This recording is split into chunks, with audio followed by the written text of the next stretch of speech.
কুসুমের বৌভাতের অনুষ্ঠানে এবার কুসুমকে সং সাজিয়ে সকলের সামনে অপ্রস্তুত করার চেষ্টা করলো দেবলীনা। হ্যাঁ বন্ধুরা, ভিডিওটা লাইক দিয়ে দেখতে থাকুন। যে মুহূর্তে কিনা রাজ সকলের সামনে বলতে থাকি যে আজ সন্ধ্যের দিকে কিন্তু আমি পার্টি থ্রো করেছি, তাও আবার আমার নতুন বৌমার উদ্দেশ্যে, কারণ আজকে ওদের বৌভাত বা রিসেপশন বলতে পারো, সেই রিসেপশনে পার্টি আছে, তাই সন্ধ্যে সবাই সময় মতন তৈরি হয়ে যাবে। ঠিক সেই মুহূর্তে যখন দেবলীনা বলতে থাকি সেখানে ছোটো কাকিমণিকে যে কাকিমণি কেমন হয় বলো তো, আজকে যদি কুসুমকে সাজানোর দায়িত্বটা সম্পূর্ণরূপে আমি নিজের কাঁধে তুলে নিই এবং কুসুমকে এই সকলের সামনে সং সাজিয়ে যদি অপ্রস্তুত করি, তাহলে কেমন পার্টিটা জমে যাবে না? কারণ এমনিতে তো পার্টিটা একদমই রুক্ষ হবে, সেটাকে একদমই ভালো লাগে বলো তো? আমাদের তো এন্টারটেনমেন্ট দিয়ে কথা, তাই না?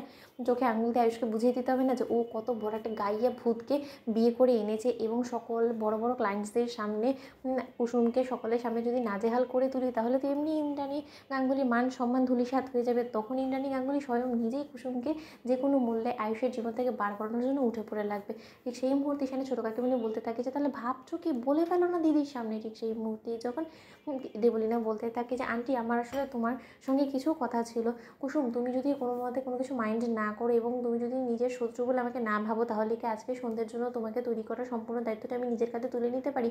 আন্টি, জানো তো আমার খুব করে ইচ্ছে হচ্ছে যে আমি কুসুমকে আজকে পার্টির জন্য আমি নিজে হাতে তৈরি করব, তুমি যদি পারমিশন দিতে। ঠিক সেই মুহূর্তে যখন ইন্দ্রাণী বলতে থাকে যে যদি কুসুমের আপত্তি না থাকে তাহলে আমার কোনো রকম কোনো আপত্তি নেই। ঠিক সেই মুহূর্তে যখন কুসুম বলতে থাকে যে হ্যাঁ হ্যাঁ দেবলীনা ম্যাডাম, আপনি এসব নিয়ে আমাকে জিজ্ঞেস করছেন কেন বলুন তো? আমি কতটুকুই বা জানি এসব সব কিছু সম্পর্কে, তো আপনার সবথেকে বেশি ভালো ধারণা আছে, তাই না? আপনি আমাকে সাজিয়ে দেবেন, সেটা তো আমার সৌভাগ্য।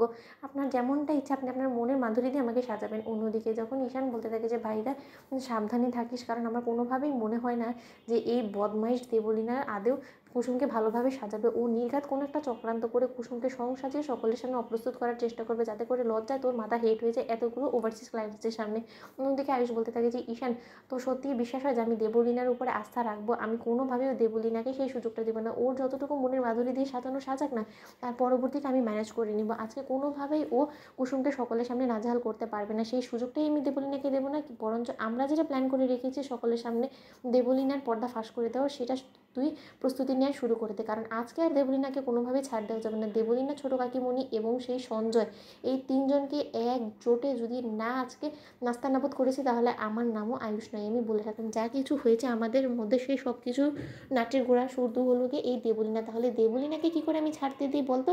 তুই ওসব নিয়ে প্রস্তুতি নেওয়া শুরু করে দে, এদিকটা আমি ম্যানেজ করে নিচ্ছি। অন্যদিকে যখন দেবলীনা কুসুমকে সাজাতে থাকে, ঠিক সেই মুহূর্তে দেবলীনা কুসুমকে বলতে থাকে যে কুসুম, সাজ কমপ্লিট হওয়ার আগ মুহূর্ত অবধি তুমি একদম চোখ খুলবে না। তোমাকে আমি এমন করে সাজাবো যে যখন কিনা আয়ুষ তোমাকে দেখবেন একদম ধাঁধা লেগে যাবে, ও রীতিমতো চোখই সরাতে পারবে না, এবং আমাদের উপস্থিত সকল গেস্টরাও। তোমাদের লাইক, শেয়ার করে সাবস্ক্রাইব করো।